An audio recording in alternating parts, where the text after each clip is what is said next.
عام طور پر کہا جاتا ہے کہ ماضی پر بات کرنے کی بجائے موجودہ دور پر بات کریں۔ اگر زخم پرانا ہو تو کیا اس کی تشخیص نہیں کی جاتی یا اس کو جسم میں رہنے دیا جاتا ہے؟ پاکستان کو آج جن خرابیوں نے گھیر رکھا ہے اس کے تمام تانے بانے ماضی سے ہی ملتے ہوں تو پھر اس پر بات نہ کرنا خیانت ہوگا، جب ہم جانتے ہیں کہ دہشت گردی، کرپشن، فرقہ واریت، سیاسی عدم استحکام، انفرادیت، قومی بے حسی، عدلیہ، سیکیورٹی اداروں کا غلط استعمال، ایک ظالم نظام، مخصوص طبقے کی اقتدار پہ اجارہ داری، دین کے نام کا غلط استعمال، جیسے ناصور تو ضیاء دور میں ہی قوم کا مقدر بنا دیے گئے تھے، تو پھر اس پر کھل کر بات کرنا، ضیاء اور اس کے حواریوں کو بے نقاب کرنا عین قوم و ملت کی خدمت کا تقاضا حب الوطنی ہے۔ خرابی دیکھ خرابی بیان نہ کرنے والا گنگا شیطان ہوتا ہے، اور جبکہ قوم گزشتہ کئی سالوں سے ضیاء و CIA ساختہ جدید خوارج وہابی دیوبندی جماعت مودودی کے خودکش حملہ آوروں کے ہاتھوں بے رحمی کی موت مرتی ہو، تو پھر کیوں نہ ضیاء مردود کو تبرلہ کیا جائے، جس خبیث ضیاء نے فقط اپنے اقتدار کی طوالت کے لیے ایک پیشہ ور ڈسپلن فوجی ادارے کو سرحدوں کی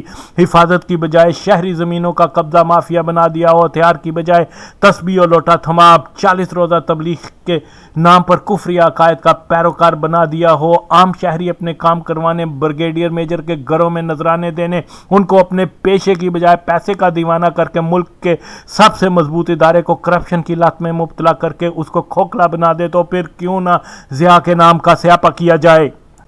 جن سیاستدانوں کے ہاتھوں قوم و ملت کے اربوں خربوں لوٹے جا چکے اور یہ سلسلہ ہنوز جاری ہے، اور یہ کرپٹ سیاستدان ضیاء کے دور کی ہی پیداوار ہیں، تو پھر کرپٹ سیاستدانوں کے ساتھ ضیاء پر بھی لعنت بھیجنا ہر پاکستانی کا فرض بنتا ہے۔ ضیاء نے وطن عزیز کو شیطان اور صہیونیت کی ناجائز اولادوں، تبلیغی، مودودی، قادیانی جماعت کے بے رحمانہ خونی سکنجے کی گرفت نے دے ڈالا۔ یہ تینوں جماعتیں ایک مضبوط مافیا بن پاکستان کو دیمک کی طرح چاٹ رہی ہیں۔ وطن عزیز کو کرپشن کی بینٹ چڑھانے اور دہشت گردوں کے حوالے کرنے، پاکستان مخالف کانگریسی مولویوں کو ملک کا کرتا درتا بنانے والا ایک نامراد قادیانی سور ولد الزنا ضیاء ہی تھا۔ خرابی کی جڑ ضیاءزم کو کاٹے بنا یہ ملک کبھی بھی امن کا گہوارہ نہیں بن پائے گا، چاہے کتنے ہی ضرب لگا لو کہ عوام کبھی بھی خوشحال نہیں ہوں گے۔ عوام کا راج خواب و خیال رہے گا، قومی شعور بلند نہیں ہوگا، عوام کا معیار زندگی بہتر نہیں ہوگا، اشرفیہ و مراد یافتہ طبقہ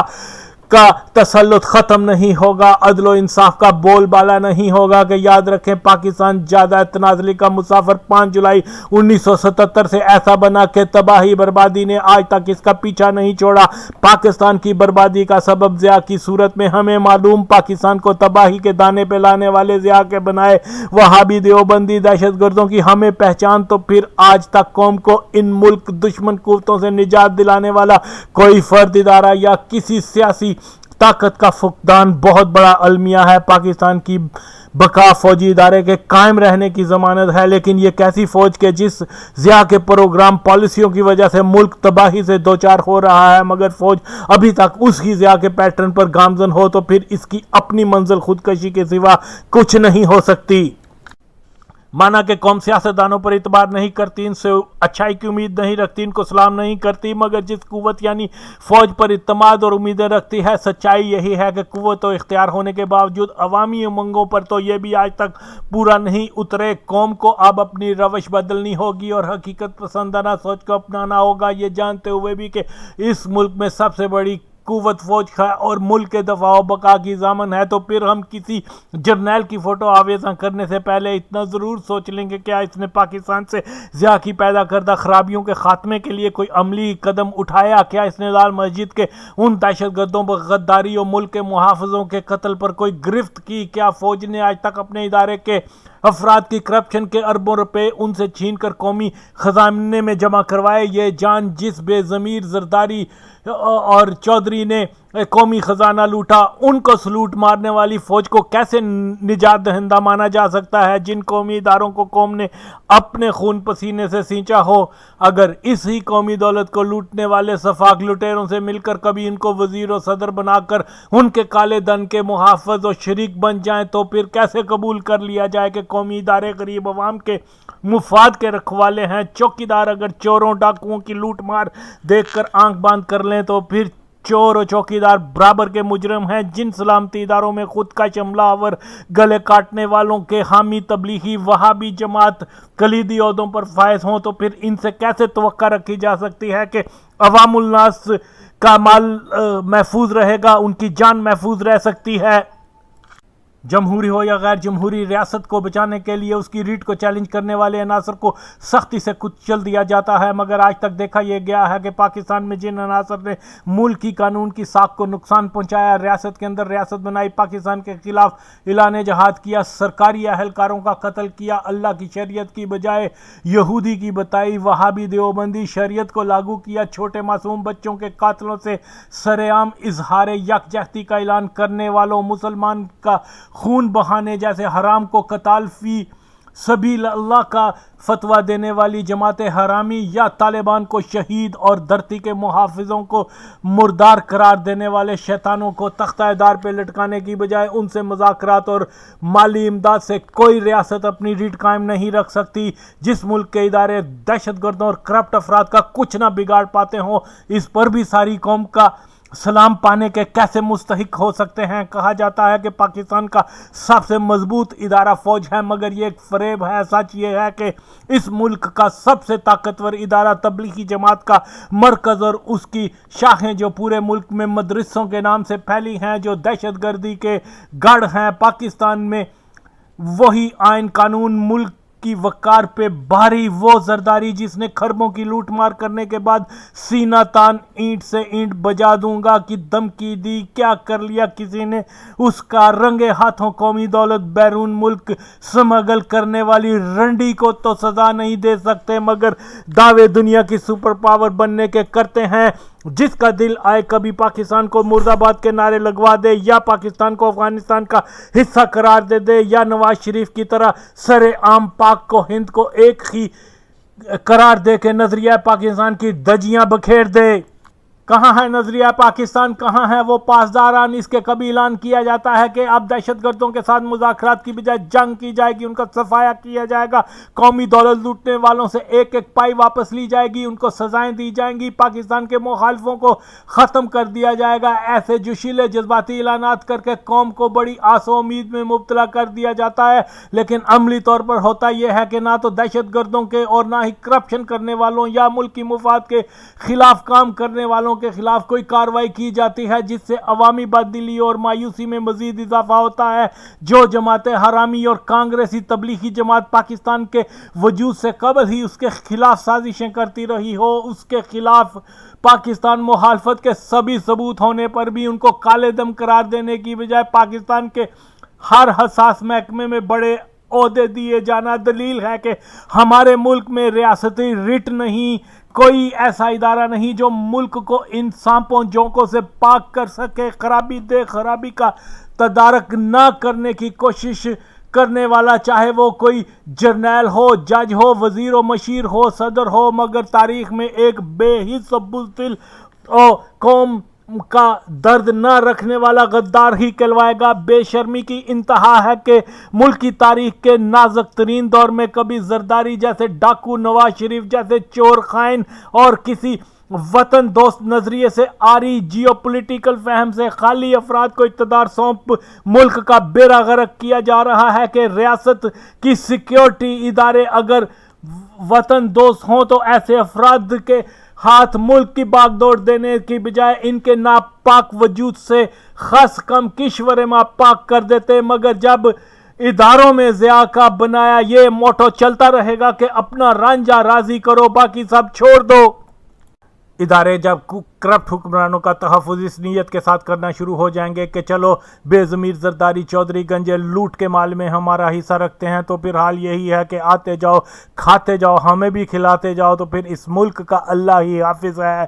سچ یہی ہے کہ اگر ضیاء دور سے لے کر آج تک کا موازنہ کریں تو معلوم ہوگا کہ جن اداروں پر فخر ہے مان ہے، ان کی ناک کے نیچے پاکستان میں دہشت گردی، کرپشن، ملکی مفادات کے منافی عمل ہوتے رہے، مگر ہمارے ادارے اختیارات تو طاقت رکھنے کے باوجود پاکستان کے مفادات کی رکھوالی اور عوامی توقعات پر آج تک پورا نہیں اتر پائے۔ ریاستی ادارے یہ جان کر بھی کہ ضیاء نے صہیونی مفادات کو پورا کرنے کے لیے ماشاء اللہ لگایا، وہ پاکستان کو ترقی کے راستے سے ہٹانے آیا تھا۔ دین و ملت دشمن قادیانیوں، وہابی دیوبندی، مودودی جیسے کافروں کے مفادات کی رکھوالی کے لیے پاکستان کا حکمران بنا۔ اسلامی